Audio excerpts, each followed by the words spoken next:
Welcome to மகே maths class. நம்ம என்ன பார்க்க போகிறோம்னா 10ஆம் வகுப்பு எண்களும் தொடர் வரிசையில் எடுத்துக்காட்டு 2.19 தான் பார்க்க போகிறோம். இதுக்கு முன்னாடி பயிற்சி சம்மு வீடியோ போட்டிருக்கோம். அதோட லிங்க் டிஸ்கிரிப்ஷனில் இருக்குது. பார்க்காதவங்க போய் பார்த்துட்டு வாங்க. இப்போ கணக்கு பார்க்கலாம். எடுத்துக்காட்டு 2.19 பின்வரும் தொடர் வரிசைகளின் அடுத்த 3 உறுப்புகளை காண்க. இப்போ உங்கள் ஒரு கணக்கு கொடுத்துட்டாங்க. 1/2, 1/6, 1/10, 1/14. இதுக்கு அடுத்த 3 உறுப்பு என்னன்னு கேட்குறாங்க. பாருங்கள், இதுக்கு அடுத்த 3 உறுப்பு என்னென்னு கேட்குறாங்க. ஓகேவா? ஃபஸ்ட்டு இங்கே பாருங்கள், 1/2 இருக்குது. அதுக்கு அடுத்த நம்பர் என்ன இருக்குது? 1/6. இதுக்கும் டிஃப்ரென்ஸ் என்ன? 4. ஓகேவா? அதே மாதிரி இந்த நம்பருக்கும் இந்த நம்பருக்கும் பாருங்கள் 4. 10க்கும் 14க்கும் இடையில் பாருங்கள் 4. இதே மாதிரி 4 ஆட் பண்ணி கொண்டு வந்திருக்காங்க. அதே மாதிரி நம்ம 14ஓட 4 ஆட் பண்ணி அங்கே போட போகிறோம். 1/14 + 4 = 1/18. இப்போ இது எத்தனாவது உறுப்பாக கண்டுபிடிக்கிறோம்? அஞ்சாவது உறுப்பாக கண்டுபிடிக்கிறதுனால A5ன்னு கொடுத்துக்கிறோம். இப்போ இந்த 18 வச்சுக்கிட்டு 14க்கும் 18க்கும் இடையில் 4. அதே மாதிரி 18ஓட ஒரு 4 கூட்ட போகிறோம். A6 = 1/18 + 4 = இதை கூட்டினோம்னா 1/22. அடுத்து 1/22. இந்த 1/22ஓட நம்ம 4 கூட்ட போகிறோம். A7 = 1/22 + 4.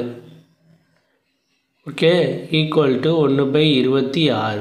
ஓகே, 1/26. நம்ம 3 உறுப்பும் கண்டுபிடிச்சிட்டோம். கொஸ்டினில் கேட்ட மாதிரியே அடுத்த 3 உறுப்புகளை காண்குன்னு கேட்டோன்னா கண்டுபிடிச்சாச்சு. 1/18, 1/22, 1/26. ஓகேவா?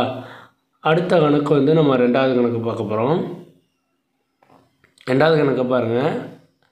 5, 2, -1, -4 எக்ஸட்ரா அப்படியே போயிட்டே இருக்குங்கிறாங்க. அடுத்த 3 உறுப்பு கண்டுபிடிக்கணும். இதுக்கும் டிஃப்ரென்ஸ் எவ்வளோதுன்னு பாருங்கள்.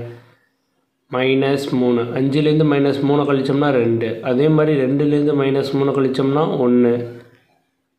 ஓகேவா? அப்போ -1லேருந்து -3 கழிச்சோம்னா -4. ஓகேவா? அதே மாதிரி தான் இந்த 3 உறுப்பையும் கண்டுபிடிக்கணும். ஓகே, இப்போ நம்ம -4லேருந்து -3 கழிச்சோம்னா இது ரெண்டுத்தையும் நம்ம ஆட் பண்ணிவிட்டு மைனஸ் குறி போடணும். அப்போ ஆட் பண்ணோம்னா -7. ஓகேவா? இந்த -7ஓட அடுத்த -3 நம்ம ஆட் கழிக்கிறோம். அப்போ கழித்தோம்னா -10.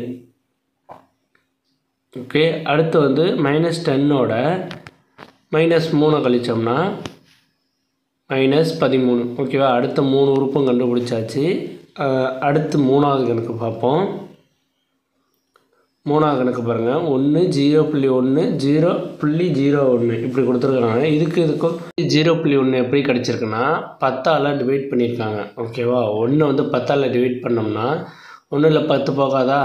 அப்போ 0 போட்டு புள்ளி வச்சுக்கணுமா? 0 புள்ளி இங்கே 0 போட்டுக்குவோமா? இப்போ 10. ஓகே, 0.1 கிடச்சிச்சா? அதே மாதிரி 0.1 10ஆல் டிவைட் பண்ணியிருக்காங்க. டிவைட் பண்ணால் 0.01 கிடைக்கும். அதே மாதிரி நம்ம 0.01 10ஆல் டிவைட் பண்ண போகிறோம். A4 4வது உறுப்பு கண்டுபிடிக்க போகிறோம். அதனால் A4 0.01 /10. இப்போ இதை டிவைட் பண்ணோம்னா 0.001. ஓகேவா? இப்போ கண்டுபிடிச்சதை வச்சுக்கிட்டு நம்ம A5 கண்டுபிடிக்க போகிறோம். 0.001 /10 = இதை வகுத்தோம்னா 0.0001. அடுத்து A6 = 0.0001 /10 = 0.00001. ஓகேவா? அவ்வளோதான் இந்த கணக்கு. வீடியோ பிடிச்சிருந்தா லைக் பண்ணுங்கள், கமெண்ட் பண்ணுங்கள், ஷேர் பண்ணுங்கள், சப்ஸ்கிரைப் பண்ணுங்கள், அந்த பெல் பட்டன் கிளிக் பண்ணுங்கள்.